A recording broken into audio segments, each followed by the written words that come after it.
Uma vez disse o pensador do século XIX, Friedrich Nietzsche: "Fiquei magoado não por me teres mentido, mas por não poder voltar a acreditar-te." Essa frase significa simplificar uma traição cujo não desperta um ódio no coração, e sim o fato de se contentar e nunca mais poder contar com aquela pessoa. Assim foi a relação do corintiano para com o guerreiro. Você conhece a história do auge e a queda de Paulo Guerreiro no Corinthians? Hoje vamos desmembrar a história de Guerreiro no Timão. Editor, puxa a vinheta.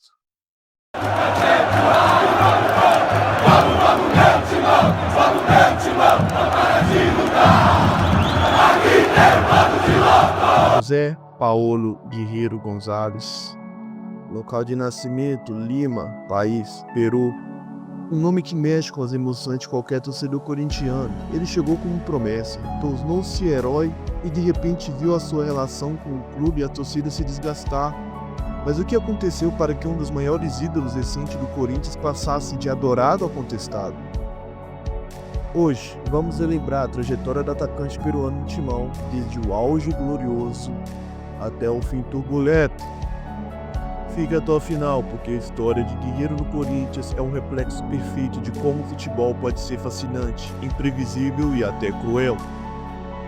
Era agosto de 2012 e o Corinthians se viu o auge após conquista inédita na Libertadores da América. O desafio seguinte? O Mundial de Clubes no Japão. Foi então que Paulo Guerreiro chegou ao clube por cerca de 3 milhões de euros na época, vindo do Hamburgo, da Alemanha. O atacante chegou demonstrando confiança e disse, abre aspas, "Cheguei para ser campeão mundial", fecha aspas. Apesar de algumas dúvidas sobre a sua adaptação, o peruano mostrou rapidamente seu valor. Guerreiro trouxe força física, técnica apurada e, acima de tudo, um faro de gol impressionante. Seu impacto foi imediato e a torcida começou a depositar nele a esperança de brilhar no cenário mundial. E não demorou muito para que ele se tornasse o nome de um dos maiores momentos emblemáticos da história do clube: o auge. No emblemático dia 12 de 2012, o Corinthians enfrentou um desconhecido time egípcio, o Al Ahly. A atuação corintiana esteve longe de empolgar a torcida alvinegra. Esmagadora maioria entre mais de 31 mil presentes no estádio, como na campanha do título da Libertadores. O que se viu foi uma equipe nervosa, como há muito tempo não se via. O Timão cometeu erro em todos os setores e por muito pouco ela se complicou diante de um adversário inferior tecnicamente, sendo o goleiro Cássio um dos maiores destaques do dia. Nós voltamos lá atrás e grava o momento.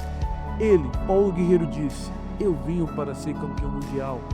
Então o atacante peruano não deixaria barato. A bola não chegava e ele não teve sequer uma chance até então.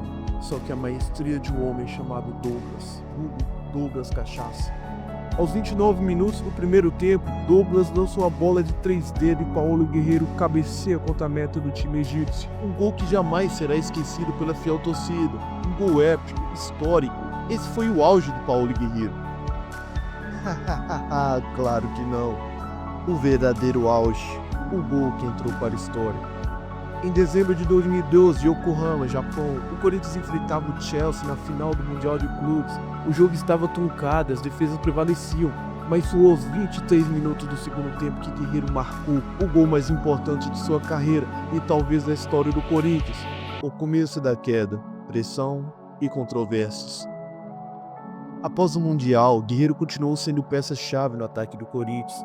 No entanto, os anos seguintes foram marcados por altos e baixos, problemas físicos começaram a limitar suas atuações e a cobrança por boia se intensificava a cada jogo.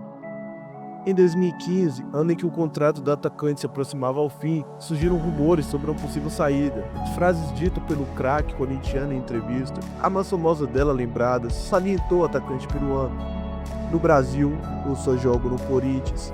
Frase que na época acalmou o torcedor corintiano.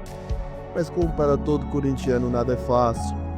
E ainda em 2015, 2 meses antes de seu contrato ser encerrado, Guerreiro pediu ao diretor de futebol Edu Gaspar Dutra para sair antecipadamente.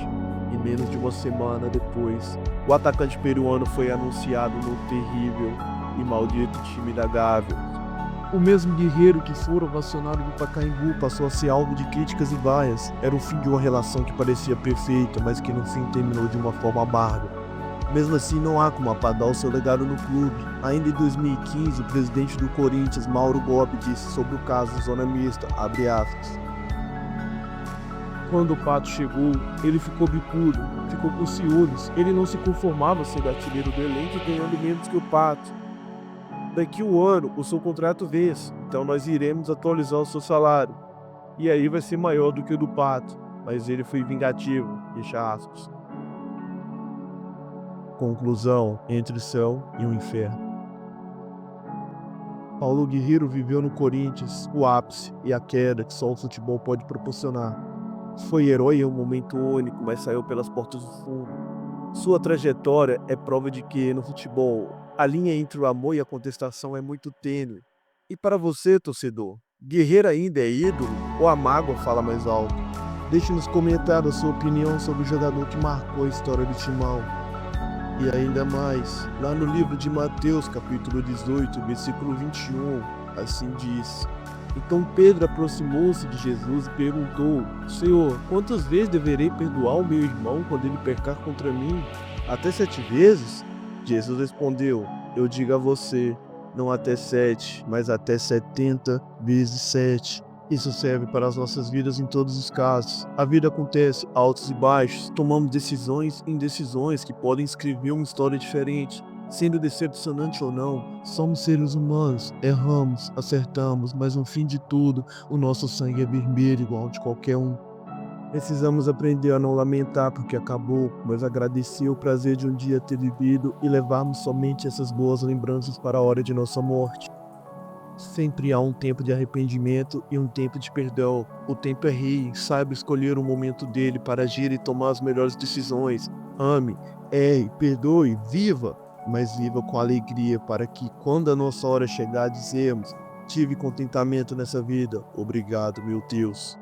E eu agradeço a todos vocês que estão nos assistindo. Repasse para aquele seu amigo que precisa ouvir essa história. Coringão, Timão, eu te amo. Luiz aqui, fim.